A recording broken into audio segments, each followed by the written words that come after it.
And joining us now is Republican Congressman McCaul of Texas. He serves on the Foreign Affairs and Homeland Security committees. He was also our guest at the White House Correspondents Dinner last night. Chairman, first of all, how are you? And the first thing I want to ask you is, we spent a lot of time standing in that well after this all happened last night.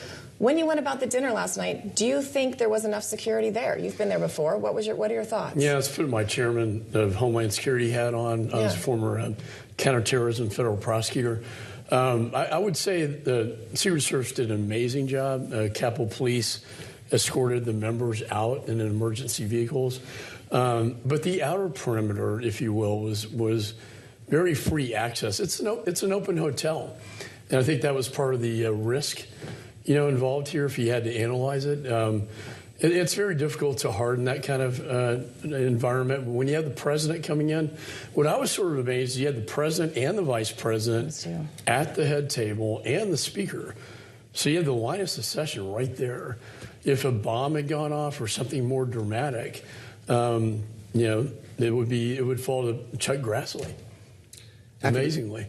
After this took place, you thanked Secret Service and the Capitol Police for squiring you and your congressional colleagues out of the room. Something Joe Matthew brought up a few minutes ago is what it was like to see those security officials on stage, yes, with weapons, but then how Secret Service, those law enforcement knew exactly where everybody was. There was an eerie quiet in this space. But talk a bit about that, what you were thinking as you watched all of that unfold, because I confess, from where I was sitting, we were beginning to eat.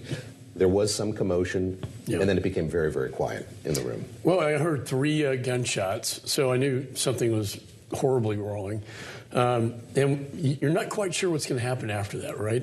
And I saw the president being taken off the stage, Secret Service jumping up on the stage with their weapons pointed towards the audience. And it was surreal, it's not an ordinary event. Unfortunately, it's becoming too commonplace in this country, but they went into action very quickly and escorted the cabinet members out of the room. But you don't know what's going to happen quite after that. I didn't know if we're going to have like an AR-15 and a spray of bullets, and are we going to be diving under the tables? And fortunately, we heard the 3 gunshots, and that was the end of it. This country's getting too violent, and the rhetoric needs to tone down, in my opinion. I was at Texas A&M talking about civility and politics just this last week with Henry Cuellar, a Democrat, talking about, how we can agree to disagree, but with civility. And I think last night's a good lesson for all of us. And, amazingly, the press, right? We were celebrating the First Amendment and the freedom of the press, and the press were there along with Republicans and Democrats all together celebrating our Constitution. And the First Amendment does not allow for political violence. We were talking about the First Amendment, but it often comes into contradiction, it seems, with the Second Amendment, especially when your party votes on issues. They've been very reticent more and more. We were talking about Jim Brady and the Brady bill. That was the Reagan administration. This is a current Republican climate in which almost any gun control, even logical gun control, is impossible to get passed. Is that something your party should reevaluate, given what you just talked about, the heated political rhetoric and the violence that we're seeing? It's interesting. As I was talking to your CEO right next to me about this very issue before the shooting. And when I met with Michael Bloomberg and he donated my campaign, this is many years ago, he said, "You're from Texas, and, where are you on guns, right?" Yeah. And, we were having this conversation that, of course, the weapons purchased, I think he had it wasn't like an AR-15. It wasn't, I used to prosecute gun cases. A lot of them were stolen. But there has to be a way to, usually after the fact, flags come up. Like, I knew this guy and I thought there was a problem, but they don't report it until after. And I had to build like a fusion center to capture the red flags and then be able to act beforehand, or at least provide more security if there's a threat out there. So I think there is room for improvement here. I don't think you're going to see my party, infringing on the Second Amendment per se. But there are certain weapons under the 1968 Gun Control Act, like fully automatic machine guns that are, and that was an outgrowth of, Robert Kennedy. Of course, you had JFK assassinated in the 60s, Robert Kennedy, and then you had Martin Luther King. And we had that legislation in 1968. That's the last time we've done that. Chairman Emeritus mentioned Michael Bloomberg, of course, the majority shareholder of Bloomberg LP, the parent company of Bloomberg News. Want to get that out there. Disclaimer there. I want to ask you about what Homeland Security is going to do next year, the Committee on Homeland Security. Will there be an investigation, do you think? What questions do you have about the way in which all of this unfolded? I think a lot of us took note of the way that security was set up. You rightly bring up the fact this was an open hotel. There were guests there totally unaffiliated with right. this dinner.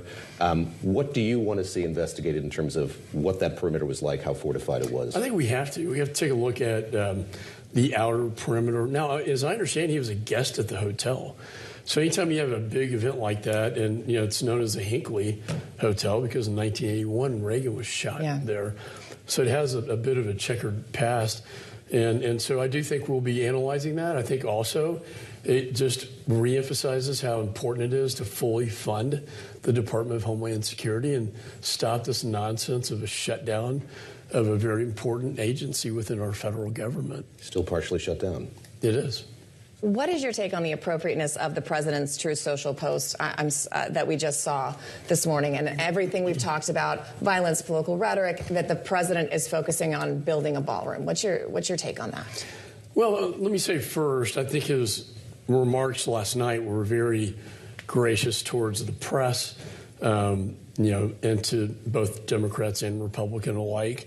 I'm glad he took the high road in the rhetoric, which I think needs to be addressed.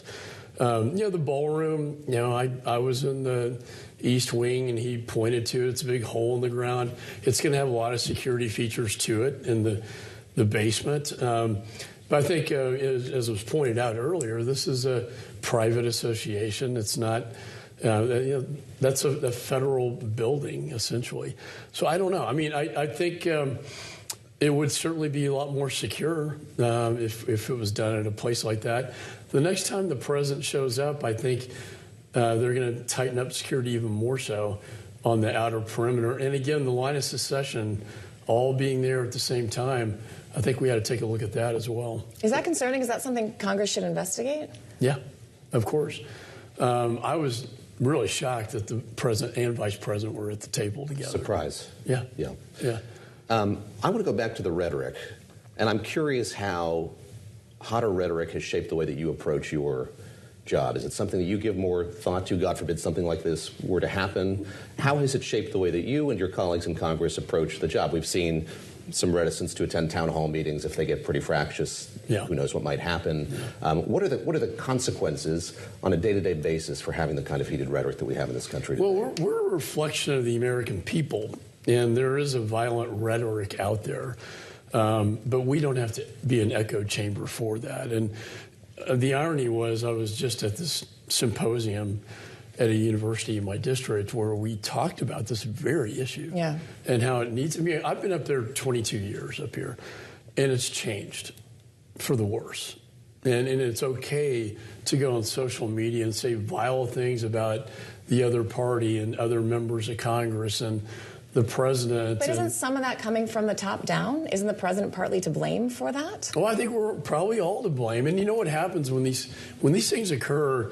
Everybody says the right things for a couple of days, and then I'll give this a couple of weeks, and we're going to be right back at this violent rhetoric out there, and it doesn't seem to change.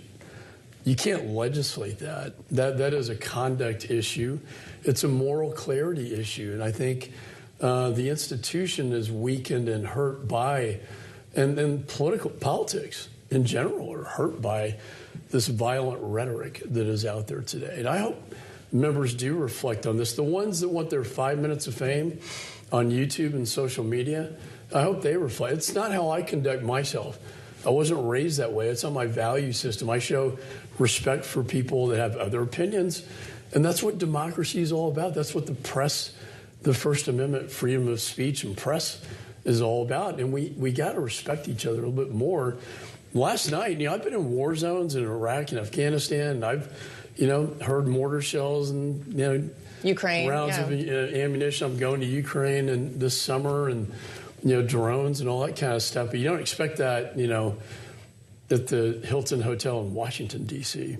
Do you have confidence in who's going to be leading this investigation prosecution? So Kash Patel, not somebody who has a traditional background for somebody running the FBI. Mark Wayne Mullen just taking this job over as DHS secretary. Should we be at all worried about those individuals' capacity to see this through?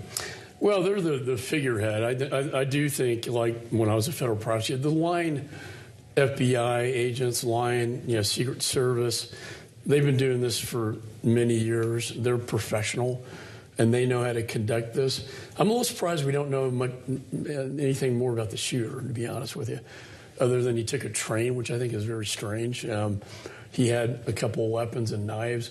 You were there last night, Christina. We were at the table together. Yeah. Somehow he runs in. He gets pretty darn close to the ballroom, and then we heard the gunshots. And so, yeah, there were a lot of unanswered questions. I didn't know if it was going to be like in Austin, Texas. We had the property of Allah Islamist terrorist. It doesn't look like that's the case here, and I don't know what motivates somebody to do something like this, and we don't know the answer to that right now. Very quickly before I let you go, you said you think Congress should look into why all the cabinet officials were there, the last survivor issue. But I'm wondering if you think there should be a congressional investigation into what we've been talking about, how he got that far, the perimeter, and the security precautions around the president. Oh, yeah, 100%. And we will. And I think the Homeland Security Committee will be charged with that responsibility. But I do, let's not lose fact that the Secret Service immediately popped up in the room, went into action, and the Capitol Police. So I'm very proud of what they did.